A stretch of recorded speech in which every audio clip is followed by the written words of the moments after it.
Allez, on fait ça. Donc, bienvenue à tous, maintenant que la plupart d'entre vous sont arrivés. Donc ce soir, on va vous parler d'investissement en bourse et vraiment focuser sur les personnes qui sont plutôt débutantes dans ce domaine. Et on va vous aider voilà, à définir une stratégie, à savoir quels sont les points auxquels il faut faire attention quand on débute dans ce domaine-là pour vous aider à vous lancer dans ce domaine-là. Et ce soir, du coup, nous sommes 2 intervenantes. Aude, vas-y, je te laisse te présenter. Oui, alors Aude Massot-Pérou, donc je suis arrivée en Allemagne il y a maintenant 10 ans. Au départ, je suis de formation ingénieure et je suis arrivée, j'ai suivi mon mari qui a eu une opportunité professionnelle ici. Donc j'ai travaillé aussi en tant qu'ingénieure en Allemagne et puis en 2018, j'ai fait le choix de changer de métier et donc ça fait maintenant, bientôt 5 ans que j'accompagne les Français qui vivent en Allemagne dans la gestion de leurs finances. Et tu es dans quelle ville? Ah oui, pardon, Je crois que tu ne l'as pas je dit. suis, à côté de Munich. Super, merci. Et pour ma part, moi, c'est Alexandra Gojard. On a des profils assez similaires avec Aude. Moi, je suis arrivée il y a 12 ans en Allemagne pour faire mes études, faire un double diplôme entre mon école d'ingénieur en France et l'université de Karlsruhe. J'ai travaillé pendant 6 ans comme ingénieur dans l'automobile à Stuttgart. Et il y a un peu plus de 4 ans, j'ai découvert ce métier et j'ai décidé aussi de me reconvertir. Et donc voilà, maintenant j'accompagne les Français en Allemagne et particulièrement dans la région de Stuttgart. Mais maintenant, on vous expliquera avec Aude, hein, on fait des rendez-vous aussi, enfin principalement en distanciel. Donc finalement, on peut vous accompagner peu importe où vous êtes en Allemagne. Hop. Donc, qui nous sommes? Nous faisons partie donc toutes les deux du cabinet de Florian Chiron et associés, hein. Et nous sommes dans ce cabinet-là, donc 25 conseillers francophones. Ce cabinet existe depuis 2004, hein. Il a été créé par Florian Chiron, qui lui est à Francfort, hein, quand il a commencé l'activité de conseil financier. On est présent du coup dans plusieurs grandes villes en Allemagne. Donc on a des collègues qui sont à Francfort, dont Florian, également à Munich, Aude, et puis d'autres collègues aussi. Moi, je suis à Stuttgart et Berlin et Hambourg également. Et nous sommes donc du coup spécialisés pour les Français qui sont expatriés en Allemagne.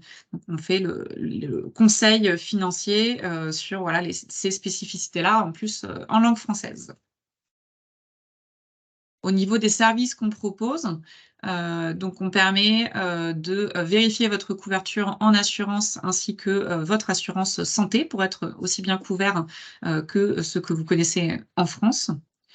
Optimisation de la retraite, ça c'est un sujet du coup qui est particulièrement actuel. Beaucoup de Français méconnaissent le système en plus de retraite publique allemand, à quel droit vous pouvez accéder à la retraite en cotisant sur votre salaire. Donc c'est quelque chose sur lequel on fait le point ensemble et on regarde les solutions qui permettent de compléter ça. L'optimisation fiscale, il y a des solutions qui permettent de payer moins d'impôts en Allemagne. Vous les présentez et vous permettre de les mettre en place pour payer moins d'impôts lors de la prochaine déclaration. Des solutions d'épargne, que ce soit des solutions allemandes ou des solutions françaises, qui sont donc adaptées à votre situation d'expatrié. Donc c'est des sujets, enfin, entre autres, un sujet qu'on va aborder ce soir. Et un conseil du coup en langue française. Et juste avant du coup de rentrer dans le vif du sujet, on voulait un petit peu vous dire à qui ça s'adresse finalement en fait notre webinaire de ce soir. Donc comme je vous disais, c'est particulièrement adapté pour les personnes qui sont débutants dans ce domaine-là. Et également les personnes qui ont déjà éventuellement de l'épargne, des produits d'épargne et qui souhaiteraient augmenter la rentabilité, des personnes qui, par exemple, auraient des assurances vie avec une grande partie en fonds euros. Voilà, quelle stratégie vous pouvez mettre en place pour avoir une rentabilité plus importante. L'épargnant qui a un budget maîtrisé, ça c'est la première étape de notre conseil. On va en reparler par la suite. C'est important de savoir combien vous pouvez épargner combien vous pouvez vous permettre d'épargner, dans, ce domaine-là, avant de commencer.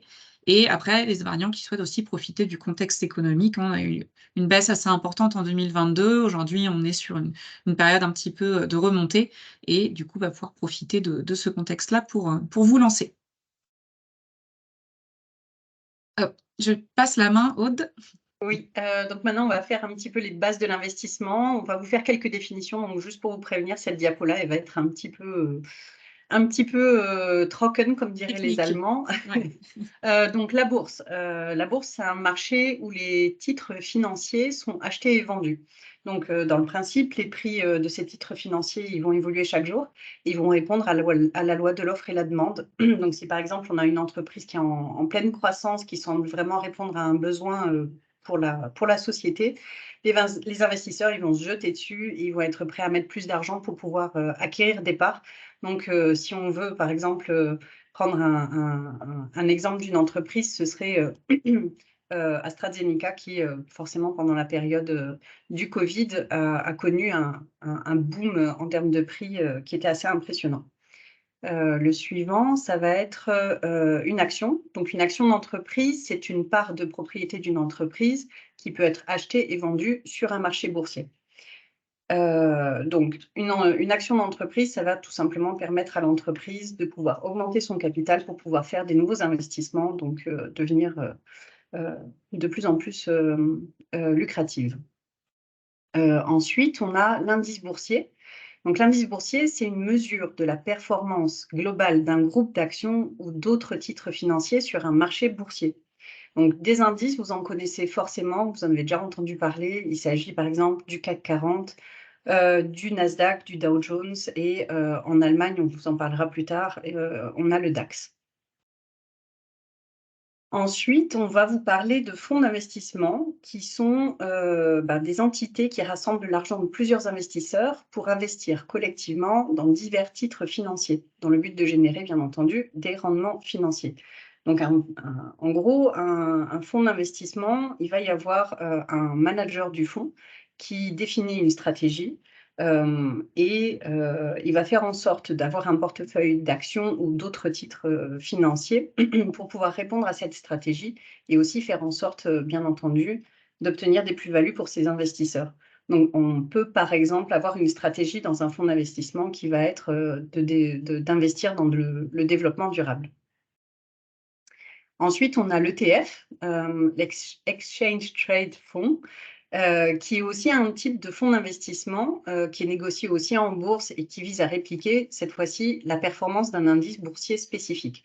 Donc contrairement à un fonds d'investissement, on ne va pas vraiment avoir de manager de fonds qui va définir une stratégie de son fonds d'investissement et faire en sorte d'avoir un portefeuille, qui va répondre à cette stratégie. On va avoir une recopie complète, d'un indice boursier, par exemple un ETF qui va recopier, le CAC 40. Et ensuite, on a le terme de volatilité. Donc la volatilité, par exemple d'une action, ça va être la mesure de la fluctuation ou de la variation du prix de cette action sur une période donnée. Donc ça, c'est le paramètre principal pour pouvoir définir la classe de risque d'un titre financier, d'un fonds, d'une action, parce que bien entendu, plus la volatilité est grande et plus le risque de perte est important.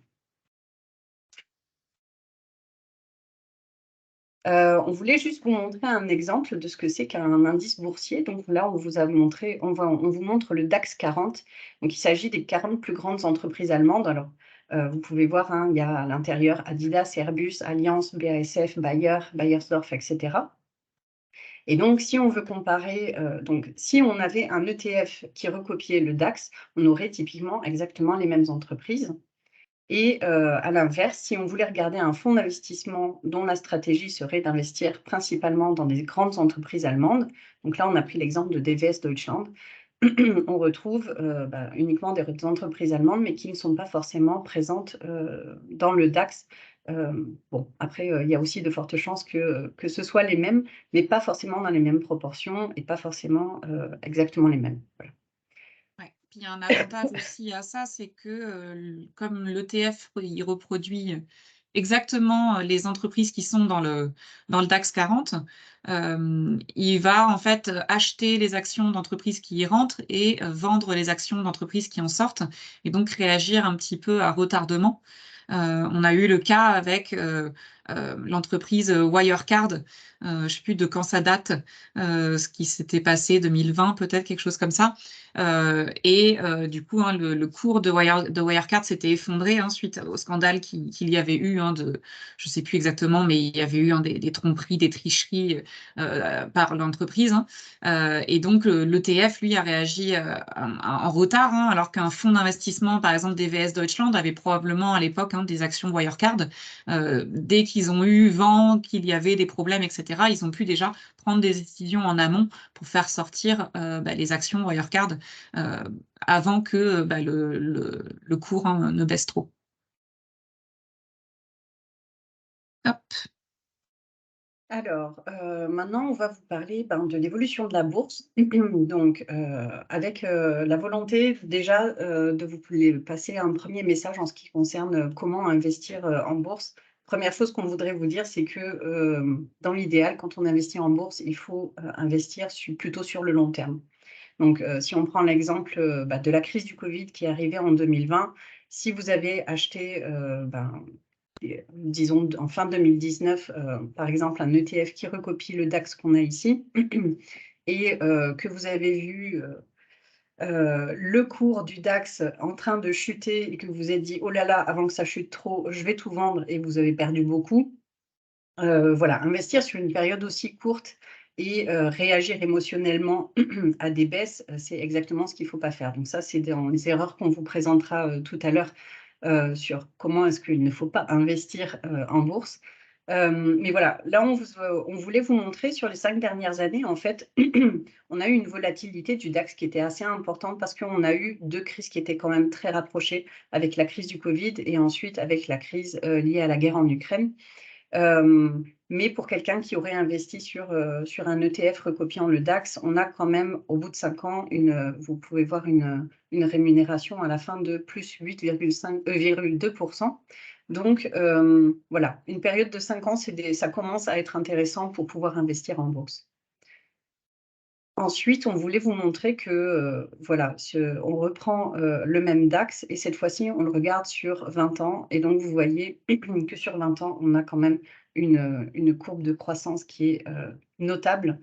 Une personne qui aurait investi, pendant 20 ans, elle a un résultat final de plus 380 sur ce qu'elle aura investi.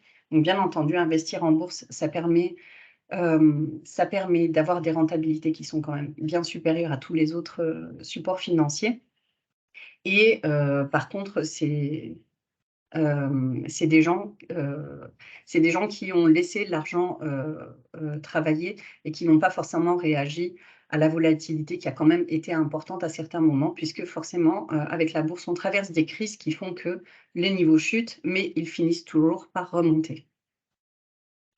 Et donc, on voulait aussi vous montrer qu'il n'y a pas uniquement le DAX qui a fonctionné de cette façon-là. Si on regarde aussi d'autres indices, en France, aux États-Unis, en Europe ou au Japon, on suit, sur 20 ans toujours, cette même courbe. On a toujours une augmentation régulière et là, si vous voyez, le niveau extrême, du Nasdaq où au bout de 20 ans, on arrive à un rendement de 750, c'est quand même, exceptionnel. Je crois que c'est à moi. Oui. Donc maintenant, on voudrait aborder spécifiquement les risques, hein. Aude a déjà commencé à en parler. Donc contrairement à des livrets, à des comptes courants, à des PEL, sur lesquels votre capital est sécurisé, hein, vous ne pouvez pas avoir de perte sur ce support-là. Lorsqu'on fait des investissements dans la bourse, eh bien, on a des risques. Et le premier de ces risques-là, c'est une perte de capital. Le marché, on a vu, hein, il évolue vers le haut, vers le bas. Sur une période relativement longue, il évolue vers le haut. Et donc, le risque, en fait, hein, pour avoir une perte de capital, c'est effectivement de sortir à une période où le cours est plus bas que lorsque vous avez acheté ces parts.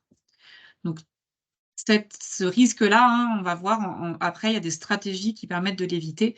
Ce risque-là, en fait, hein, ça va être d'investir, hein, sur une certaine durée. Il y a le risque donc du coup de volatilité, hein, forcément, on ne contrôle pas les moments où va y avoir, ces variations-là. Et après, il y a possibilité de choisir des supports avec plus ou moins de volatilité et de choisir également en fonction de la durée d'investissement que vous souhaitez, mettre des supports plus ou moins, variables. Donc ça, c'est quelque chose qu'on peut voir en fonction aussi de votre profil, personnel. Un manque de diversification, donc une concentration, ça c'est un risque, relativement, élevé. Si vous achetez, uniquement, les actions de votre entreprise ou les actions, d'une entreprise, bah, vous êtes lié aux résultats de cette entreprise. En revanche, si par exemple vous investissez dans le DAX ou, voilà dans un fonds qui investit sur des entreprises, dans toute l'Allemagne, en Europe ou, voire même dans le monde, hein, ça vous permet de finalement, lisser ce risque, diminuer ce risque puisque vous allez en fait, mettre votre argent, investir votre argent, hein, dans de nombreuses entreprises, dans différentes zones géographiques, dans différents secteurs d'activité. Donc ça va vous permettre, d'être moins dépendant, d'un seul acteur ou voilà, d'une seule entreprise.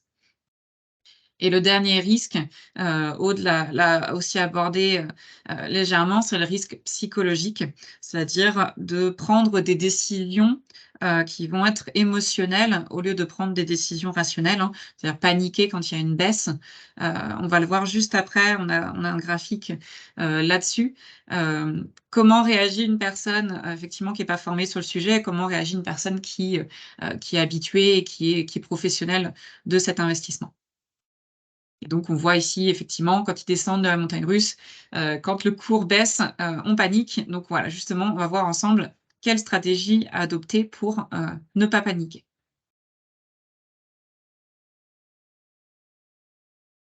Donc la psychologie de l'investisseur, les personnes qui ont un petit peu essayé de théoriser comment les personnes réagissent par rapport, aux variations de la bourse. Donc on va voir ensemble, un scénario fictif. Donc la courbe bleue, vous voyez sur le graphique de gauche et sur le graphique de droite, elle est identique. Donc on imagine que voilà, c'est une variation sur une période peut-être d'un an, d'un indice, d'un fonds, et cetera, d'une action. Et on va voir du coup qu'on a à gauche, l'investisseur amateur. Quelles sont ses différentes pensées, ses différentes réactions au fur et à mesure du temps. Et à droite, un gestionnaire de patrimoine qui, lui, voilà, est professionnel dans ce domaine-là. Donc, on va zoomer sur le premier graphique. Donc, l'investisseur amateur, lui, il observe un petit peu et il se dit, voilà, tiens, les cours montent en ce moment, je vais attendre un petit peu avant d'acheter pour voir comment ça se passe. Il attend encore un petit peu.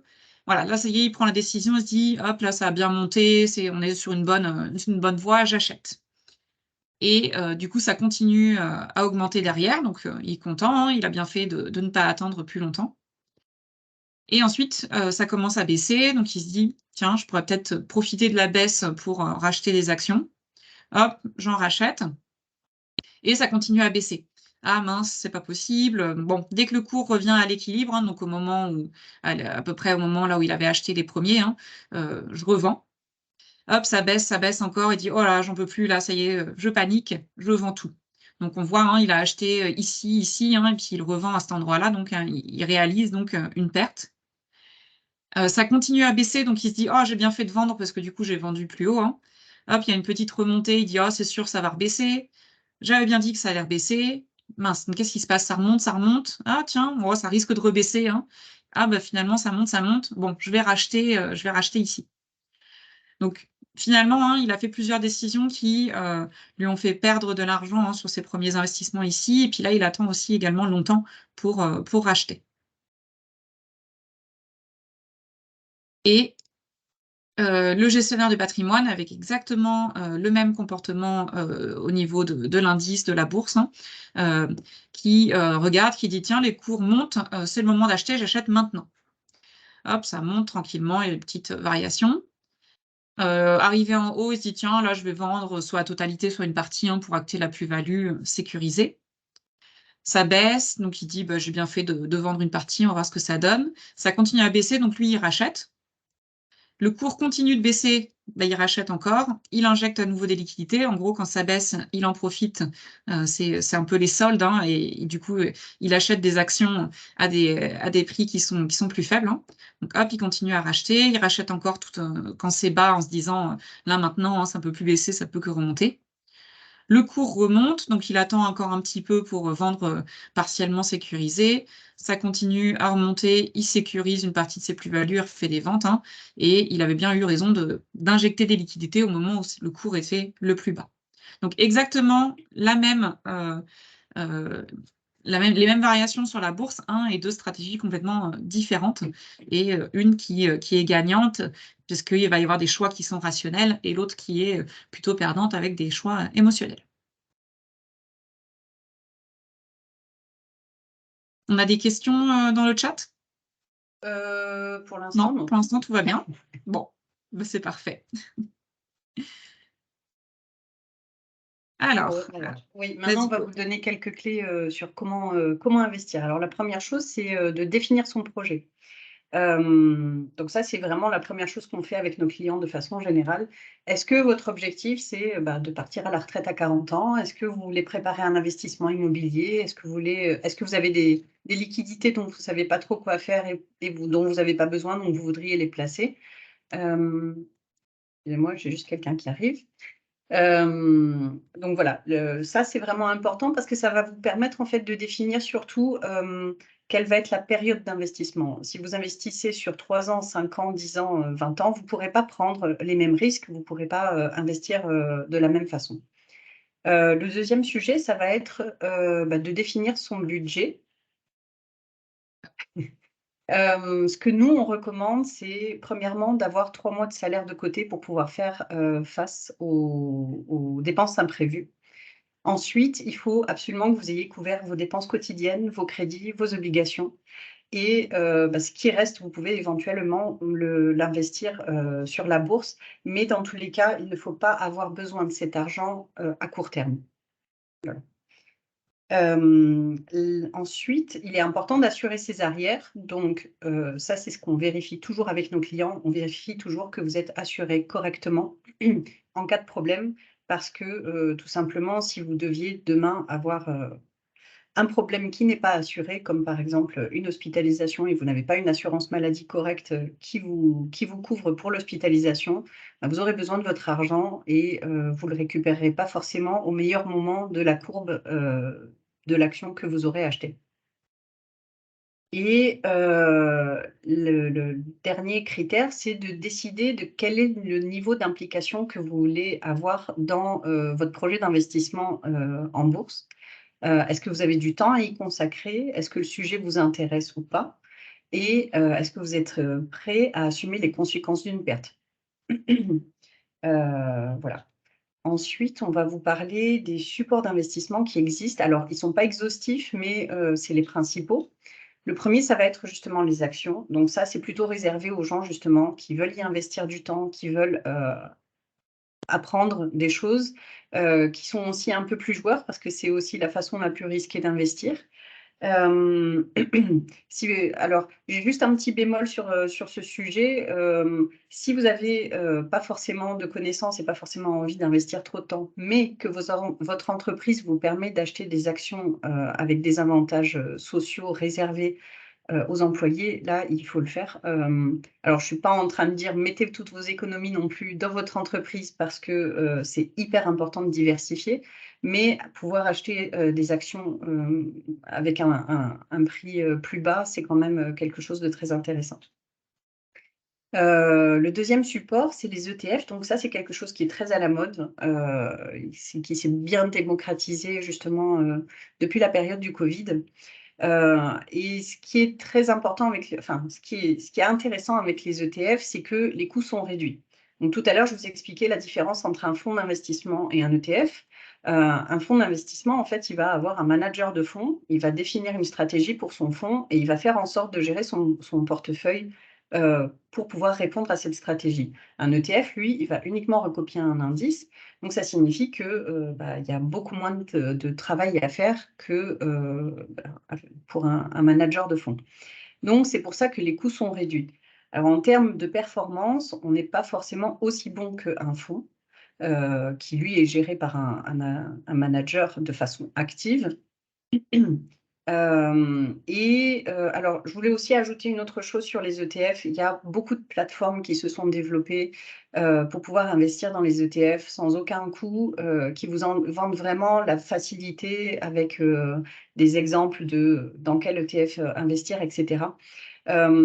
On voudrait quand même vous faire passer un message: faites attention à ce genre d'investissement parce que, certes, vous investissez, dans des ETF pour pouvoir obtenir une rentabilité et avec des moindres coûts.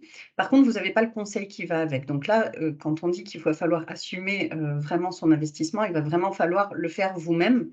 Et la deuxième chose, c'est que, vous n'allez pas avoir non plus le conseil qui est lié à la fiscalité de vos investissements.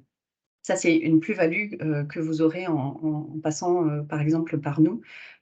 Surtout si vous avez des investissements en France, c'est important de savoir de quelle façon est-ce que vous allez, être fiscalisé, en n'étant pas résident fiscal français. Et donc, le fonds d'investissement, ça, c'est une des solutions qu'on propose avec Alexandra. C'est vraiment pour les gens qui n'ont pas le temps, pas les connaissances, qui n'ont pas forcément envie d'y investir, leur temps libre, mais qui ont envie d'avoir, une bonne rentabilité. Donc en passant par nous, forcément, vous bénéficiez de nos connaissances. On fait aussi le suivi à votre place, c'est-à-dire que si on se rend compte que le fonds, ne respecte pas, les objectifs, on va vous alarmer et vous faire d'autres propositions. Et surtout, on va vous orienter en fonction de votre profil. C'est-à-dire, on va définir avec vous quelle classe de risque va vous correspondre. Est-ce que vous êtes risk adverse ou au contraire, vous n'avez pas peur? Est-ce que vous avez de l'argent de côté pour pouvoir vous permettre d'avoir des pertes, pour pouvoir choisir quelque chose de plus volatile ou pas? Est-ce que vous avez envie d'investir à court ou à long terme? Et cetera, et cetera. Le dernier support, c'était, l'assurance vie. Donc ça, c'est quelque chose qui est intéressant. Donc une assurance vie, ça investit pas forcément uniquement dans les fonds euros, mais ça peut aussi investir dans des fonds d'investissement, dans des ETF, aussi, dans des CPI éventuellement, mais c'est pas le sujet d'aujourd'hui. Et l'assurance vie, elle a le gros avantage, de vous permettre d'investir, sans avoir de fiscalité qui soit appliquée à, vos intérêts que vous pourriez avoir sur le produit. Donc tant que ce soit une assurance vie allemande ou française, tant que l'argent n'est pas sorti du contrat, vous n'êtes pas imposé sur les plus-values. Et en France, on a cette particularité que si l'argent est depuis plus de 8 ans sur le contrat, même quand on le sort, on n'a pas, d'imposition sur les plus-values. Exactement.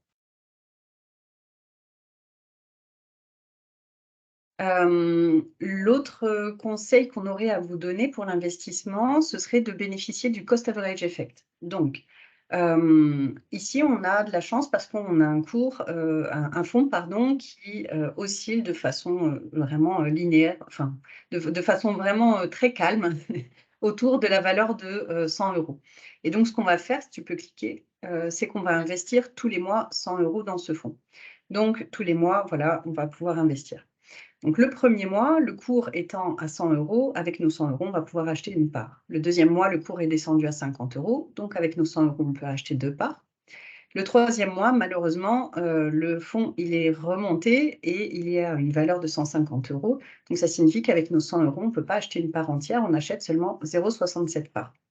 Et donc on fait comme ça tous les mois et à la fin, on va revendre au moment où le fonds est à nouveau à un cours de 100 €. Donc, qu'est-ce qui va se passer? La part qu'on a achetée 100 € et qu'on revend 100 €, on ne fait, ni gain ni perte. Les 2 parts qu'on a achetées à 50 €, on va pouvoir faire un gain de 50 € par part et comme on a pu en acheter 2, on va faire un gain de 100 €. La part qu'on a achetée 150 €, on va la revendre 100, donc on va faire une perte de 50 €. Mais comme on n'a pas pu acheter une part entière, on va, avoir une perte qui va être limitée à 33 €. Donc ça signifie que si vous faites bien attention à mettre tous les mois, la même somme sur une durée assez longue et que vous faites attention à revendre, vos fonds, oui, enfin vos parts, au à minima au cours moyen de ce que vous avez acheté, vous êtes sûr, mathématiquement parlant, d'être forcément en positif.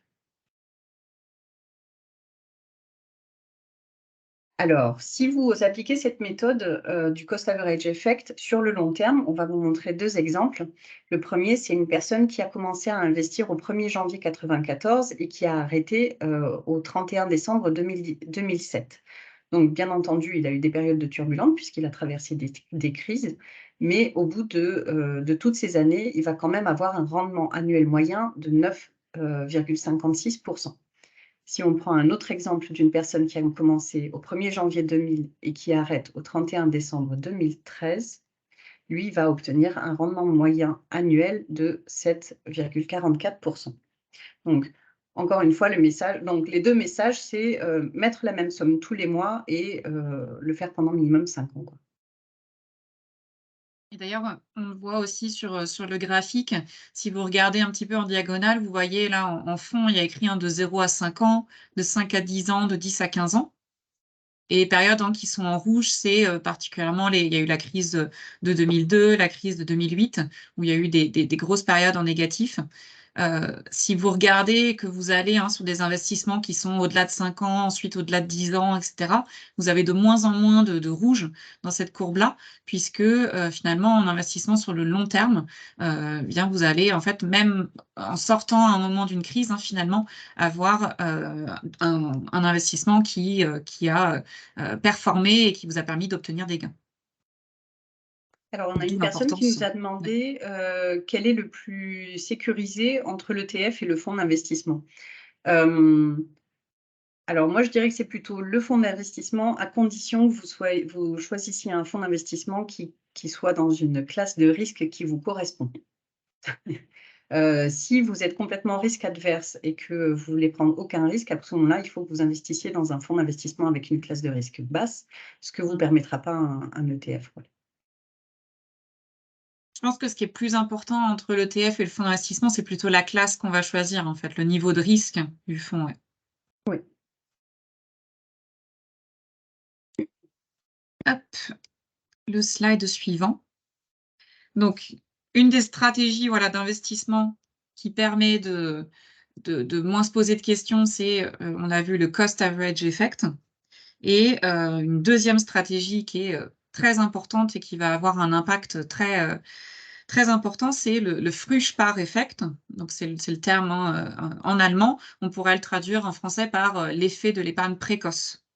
Qu'est-ce que ça dit cet effet, hein? Que plus on va commencer à épargner tôt et moins on va devoir mettre de côté pour arriver à la fin au même résultat. Donc là, sur ce graphique, on a, 2 personnes. On a ici, une première personne qui commence à 25 ans à épargner, 200 € par mois et qui va faire ça du coup jusqu'à 37 ans. Donc pendant 12 ans, il va épargner, 200 € par mois et à 37 ans, il arrête d'épargner et il laisse l'argent qu'il avait déjà du coup, mis de côté, investi, hein, travailler et faire, générer des intérêts. De l'autre côté, on a une deuxième personne qui, à 25 ans, veut profiter de la vie, donc elle part en vacances, hein, voilà, elle dépense ses 200 € et arrivée à 37 ans, elle se dit: «Bon, quand même, je devrais, commencer à faire quelque chose, je vais mettre de l'argent de côté». Donc elle commence à 37 ans à également épargner 200 € par mois, mais elle le fait pendant 30 ans. Elle le fait de 37 ans à, 67 ans.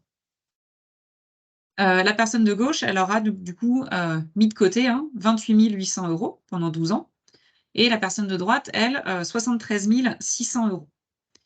Et le résultat, si on considère une rémunération, hein, de 5 par an, ce qui, pour un fonds d'investissement, hein, est quand même une rémunération plutôt, on va dire, au milieu, hein, c'est-à-dire au niveau des niveaux de risque, du fonds. On n'est pas sur un fonds, qui est très, conservateur et cetera. On n'est ni sur un fonds qui est très, volatile, hein. On est à peu près au milieu.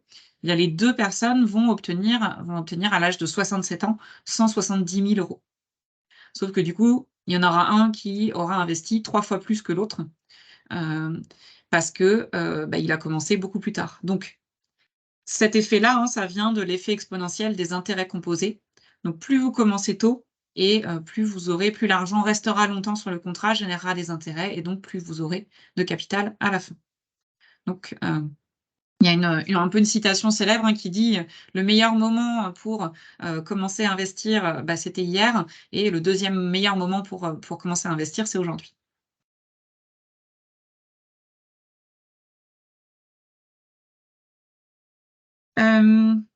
On en a parlé un petit peu, mais on va, résumer les différentes erreurs, à ne pas faire lorsque, on fait, des investissements, dans le financier. Donc la première chose, ce serait d'investir toutes ses économies. Ça de pas avoir donc du coup les 3 mois de salaire net, de côté, pour les imprévus. C'est aussi valable pour l'immobilier, hein. Quand vous faites un investissement, que ce soit un investissement locatif ou une résidence principale, on vous recommande aussi, hein, de ne pas mettre toutes les liquidités que vous avez dans votre investissement. Si jamais ça vous arrive, hein, que vous investissez toutes vos économies et que vous avez un coup dur, un moment, un imprévu, ce qui va se passer, c'est que vous allez devoir casser votre investissement, et donc sortir, et vous n'allez pas choisir le moment où vous allez, sortir. Donc ça peut avoir une conséquence assez importante. Le deuxième point, la deuxième erreur, c'est, de paniquer, et de vouloir soit arrêter les versements, réguliers que vous faites dans vos investissements, soit même carrément, hein, vouloir revendre vos parts, au moment où, il y a une baisse. On l'a vu avec l'effet du cost average effect, c'est, finalement avantageux pour vous d'acheter, au moment où, de continuer à acheter des nouvelles parts au moment où le cours baisse, parce que ça va vous permettre d'acheter plus de parts, à un prix qui est plus faible et donc ensuite quand le cours va remonter, de pouvoir en fait finalement bénéficier, d'une plus-value, plus importante. Donc le pire moment pour arrêter, vos versements réguliers, c'est quand le cours est en baisse.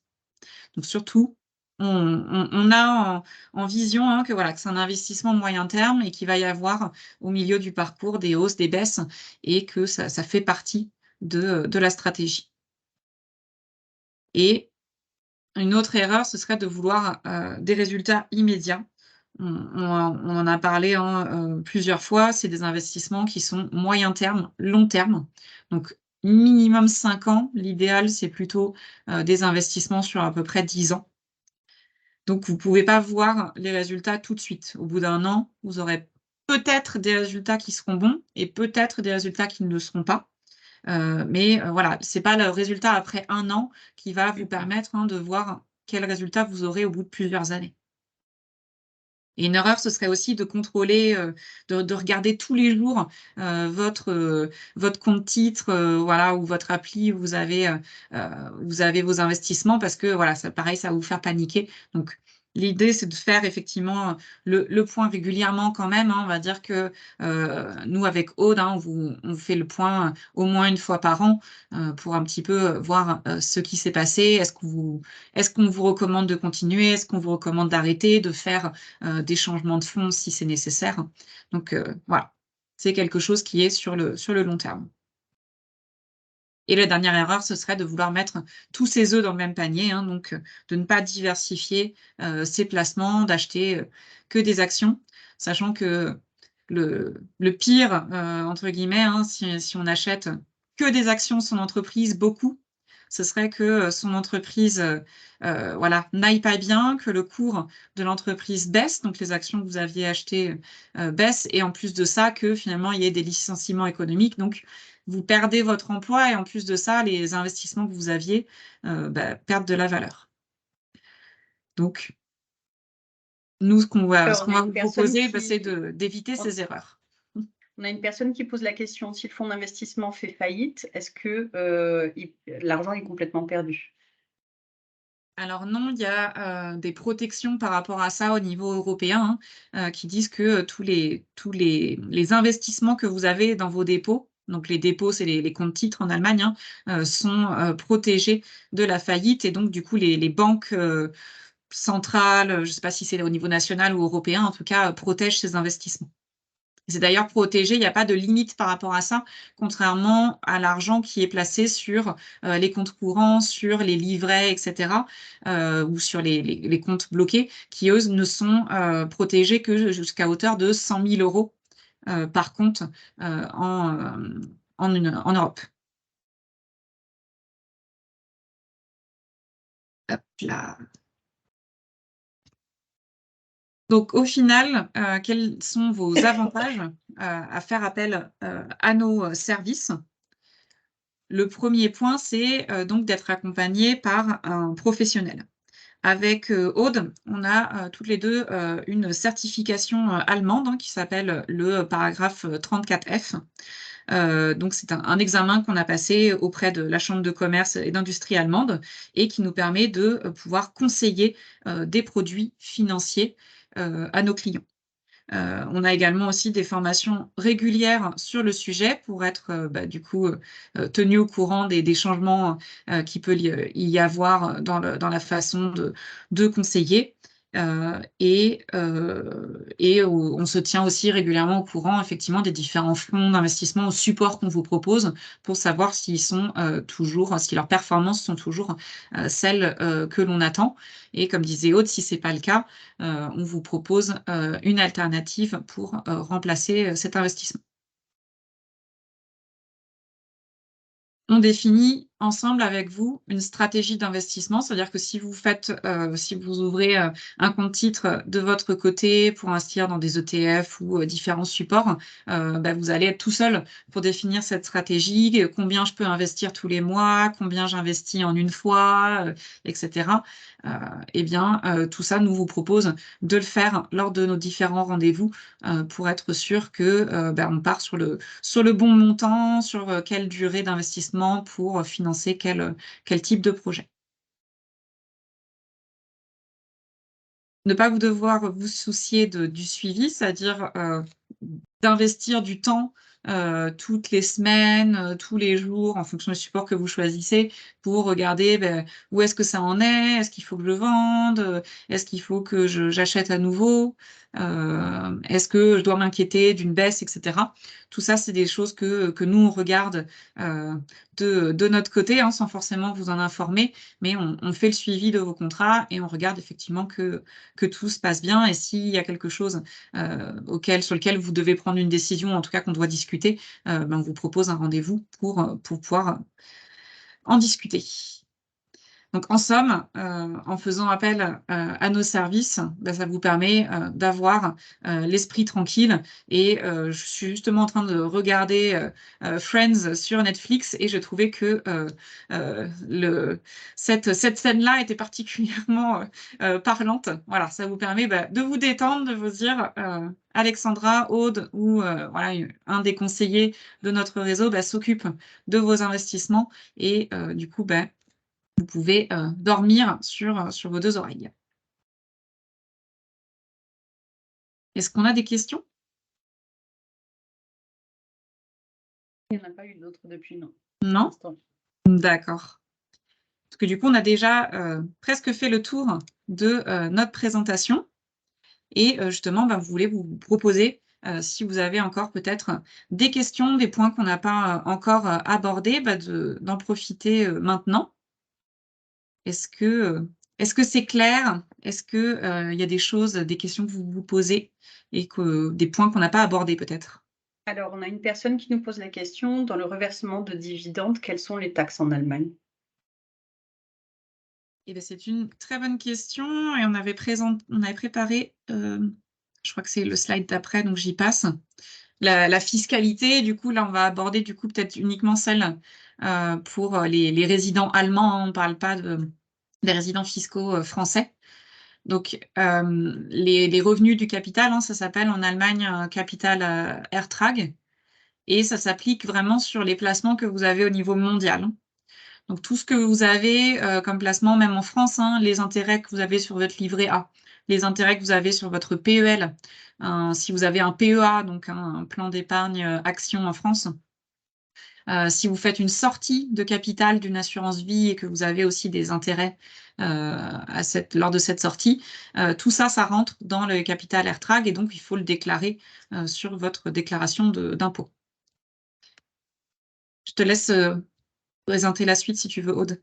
Oui, alors du coup, le taux d'imposition, il va être tout simplement de 25 plus l'impôt sur la solidarité. Il y a, Ouais. si vous payez le Kirchensteuer, il va aussi Ah y oui, le avoir, Kirchensteuer, je ne l'ai pas rajouté, ouais. une petite fiscalité supplémentaire. Donc ça signifie que, par exemple, si vous sortez, l'argent d'une assurance vie qui n'a pas été, fiscalisée en France, bah, vous allez avoir la fiscalité allemande qui va devoir s'appliquer. Par contre, on a un abattement annuel, c'est-à-dire que si vous faites la somme de tous ces intérêts que vous avez de tous vos produits, livret A, PEL, assurance vie ou, des produits aussi en Allemagne, jusqu'à 1 000 € par an, vous n'êtes pas imposé sur vos plus-values, vos dividendes et cetera. Ouais. Donc c'est 1 000 € pour un célibataire et pour un couple, 2 000 bien entendu.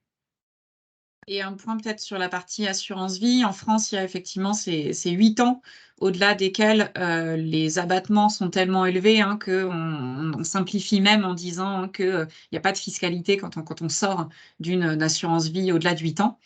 Ça s'applique hein, pour des personnes qui sont résidents fiscaux français. Si vous avez une assurance vie en France et qu'elle a plus de 8 ans, mais que vous êtes résident fiscal allemand, c'est cette règle-là qui est sur ce slide qui s'applique. En revanche, si vous ouvrez une assurance vie, même une assurance vie allemande, pendant que votre séjour en Allemagne et que vous retournez vivre en France et que vous l'avez ouverte depuis plus de 8 ans, eh bien, la règle française s'applique aussi pour cette assurance vie allemande. Donc, on fait toujours bien attention dans quel pays on se trouve et à quelle fiscalité s'applique au moment, à l'instant T. Alors, peut-on imaginer un placement avec versement mensuel sur une dizaine d'années sans impôt, ni pendant la période de versement, ni à la sortie? Alors oui, il y a plusieurs méthodes. En fait, quand on investit, par exemple, dans un fonds d'investissement, on peut choisir des fonds d'investissement qui payent régulièrement des dividendes ou au contraire qui réinvestissent régulièrement les dividendes.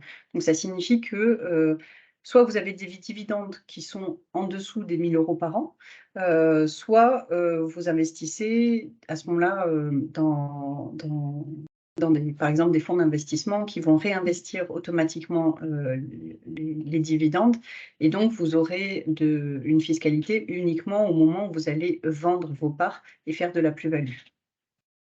Et à ce moment-là, on peut Hem essayer de viser l'abattement annuel pour, ne pas payer d'impôts à ce moment-là. Ou alors une deuxième méthode, ça pourrait être, à ce moment-là, l'assurance vie, et de sortir de l'assurance vie au-delà de 8 ans si on est résident fiscal français. Ça pourrait marcher aussi. il y a quelqu'un qui demande: «Si je sors avant les 8 ans, je paye les 2 fiscalités?» Non, non, non, si vous sortez avant 8 ans, si vous êtes en France, bah, vous payez du coup la fiscalité, française, hein. Je sais pas, je me souviens pas exactement, s'il y a un abattement et à combien il s'élève et si vous êtes en Allemagne et bien vous payez, selon, ce modèle-là et si par exemple, vous sortez 10 000 € de votre assurance vie et qu'il y avait uniquement, 500 € sur ces 10 000 € qui étaient, des intérêts, bah, vous êtes en dessous de l'abattement. J'espère que c'était, suffisamment clair.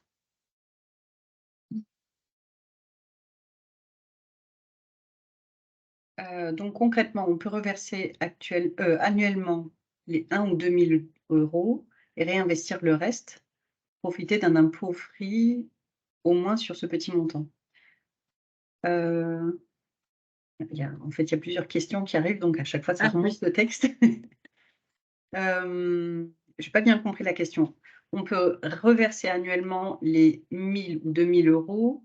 Je crois que c'était l'histoire des dividendes qui sont réinvestis, D'accord, pas payer d'impôt dessus. oui. Donc je pense que c'est ça, hein. Les intérêts ne sont pas fiscalisés si moins de 1 000 € par an de plus-value, sinon 25 plus impôt de solidarité pour la plus-value après les 1 000 €, correct? Oui, c'est bien ça. Plus aussi si vous payez le Kirchensteuer, un petit plus en truc. Mais Un effectivement, petit truc en plus, pardon. si on fait un exemple, hein, que vous avez, pour une personne célibataire, 1 100 € d'intérêts, cumulés, sur l'année, hein, il y a que les 100 € qui dépassent qui sont, fiscalisés et donc à ce moment-là, vous paierez 25 € d'impôt. Oui. Alors que vous avez fait 1 100 € d'intérêts, de bénéfices sur l'année. Il y a quelqu'un qui demande: «En vue de la retraite, est-il pertinent d'investir sur des fonds versant des dividendes?» Oui, absolument, Mmh. parce que, déjà, ça vous fait un revenu passif et c'est peut-être même plus pertinent en ce moment-là pour préparer la retraite d'avoir des fonds qui versent des dividendes plutôt que des fonds qui n'en versent pas.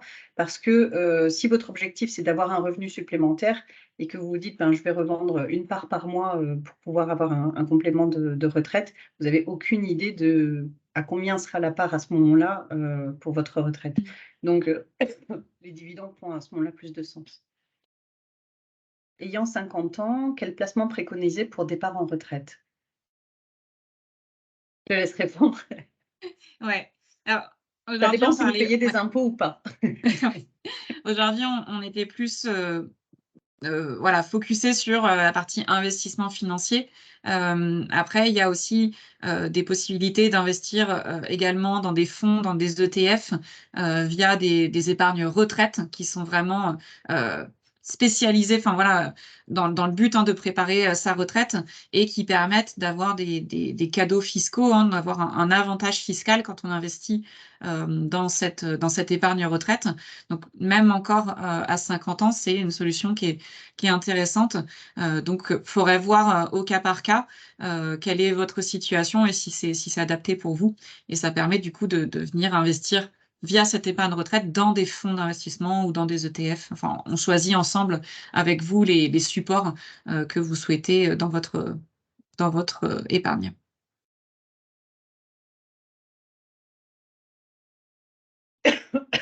Super, hop, bah, je vais remonter sur le slide où on était. Est-ce qu'on a fait le tour des questions? Oui, quelqu'un demande juste, Ouais. comment s'appelle le plan d'épargne retraite en allemand? Donc il s'agit de la Basisrente ou de la Rürup. Donc voilà, ça c'est le type de produit, qu'on peut proposer. Hem, voilà. Il y a aussi éventuellement Ouais, l'épargne d'entreprise. oui. Voilà, qui permet aussi ce mécanisme.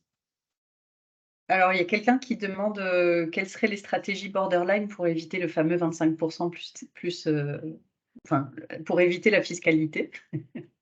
Les stratégies borderline, bon, Bon, la on 1re les c'est a ouais, l'assurance vie, hein, la plus ouais, facile.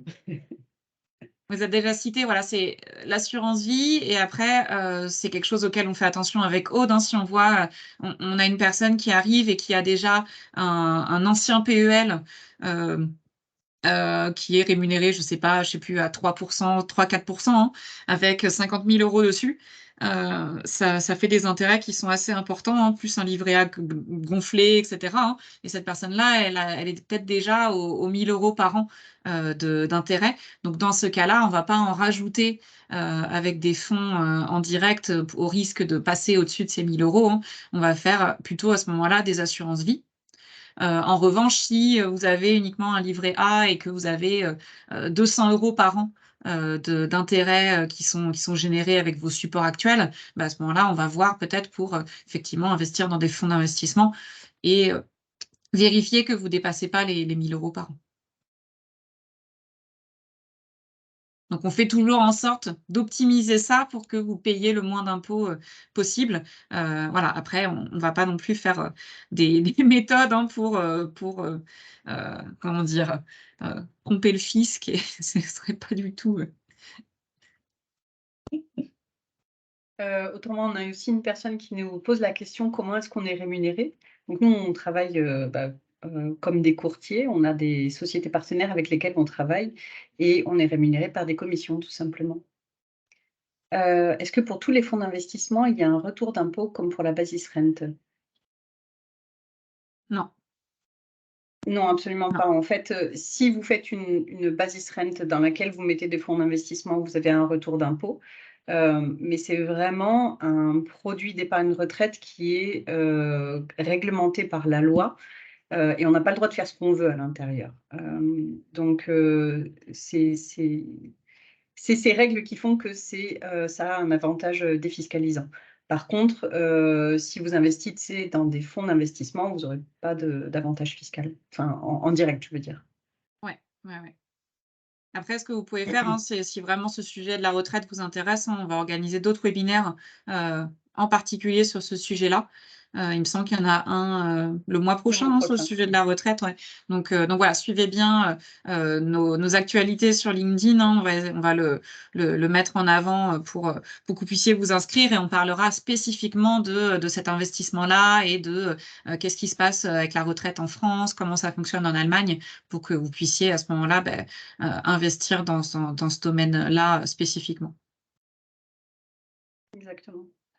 Là, c'était plutôt aujourd'hui, voilà, les autres types d'investissements qui vont, à côté des investissements pour la retraite, hein, même si effectivement, ça y participe aussi, en partie.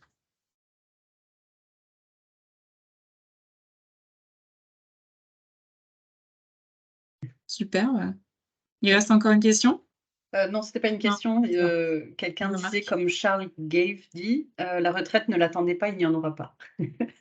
Oui, c'est ça. Alors, peut-être pas, il y en aura pas, hein, mais effectivement, il faut plus, se baser uniquement sur la retraite publique comme ça a pu être le cas pour, les Pour nos générations parents. de nos parents, de nos grands-parents et cetera, hein. Aujourd'hui, il Oui, faut s'y prendre, tôt pour, voilà, ne pas compter uniquement, dessus. Donc c'est aussi des choses qu'on voit, ensemble avec nos clients, hein, et qu'on inclut, hein, dans un conseil, global. Super. Bah, ce que je vous propose du coup pour la suite, hein, pour, ceux d'entre vous, qui sont déjà, conseillés par, une des personnes, hein, du cabinet, que ce soit avec Aude, ou avec moi, hein. Je sais qu'il y a quelques-uns de mes clients qui participaient, ce soir. Ce qu'on va vous proposer, bah, c'est de vous recontacter, pour proposer un rendez-vous de mise à jour et éventuellement on va pouvoir parler de ce type, d'investissement. Et pour les personnes qui, ne sont pas encore, clients, qui nous découvrent peut-être, ce soir, on va, faire passer vos données de contact à l'un de nos conseillers qui, se permettra de vous recontacter et de vous proposer éventuellement un rendez-vous au cours duquel, eh ben, on pourra faire ensemble avec vous, un budget, un bilan, voilà, financier, déterminer quels sont vos souhaits, pour votre investissement, déterminer combien vous pouvez investir, enfin voilà, mettre en place toute une stratégie pour que vous puissiez, bah, vous lancer dans l'investissement, financier, de manière, complètement, sereine, en étant, accompagné, voilà. alors on a encore une question, vous n'avez pas Oui. d'inquiétude particulière pour une crise d'ici quelques mois? Alors non, justement parce que, c'est vrai que notre recommandation principale, ça va être d'investir la même somme tous les mois et donc une crise, bon, ben, ça va plutôt être bon pour nos affaires. C'est-à-dire qu'on va pouvoir investir pour une même somme dans plus de parts et donc à long terme, faire plus de Ouais. plus-value. Ce serait plus D'ici inquiétant quelques si mois, je on suis plus inquiète, investissait.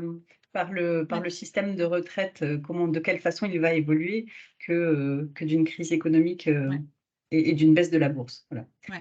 On serait plus inquiet si effectivement on faisait des investissements, comme on dit, one shot, hein, c'est-à-dire, vous avez 10 000 € sur votre compte et vous les investissez en une fois, sur un fonds, sur un ETF et cetera. Si effectivement il y a, une grosse baisse dans les mois à venir, ça aura peut-être pas été, le meilleur moment pour faire cet investissement-là.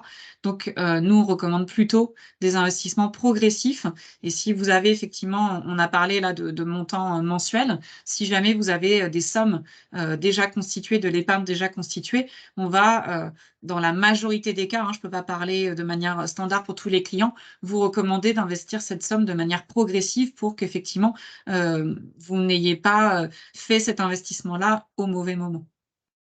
Donc le fait qu'il y ait éventuellement une baisse, une crise dans les prochains mois, c'est pas quelque chose qui est inquiétant si on utilise, ces stratégies-là. OK, Voilà, bah, parfait. je pense qu'on a fait le tour. Merci pour votre Heu, participation. voilà, merci beaucoup pour vos questions.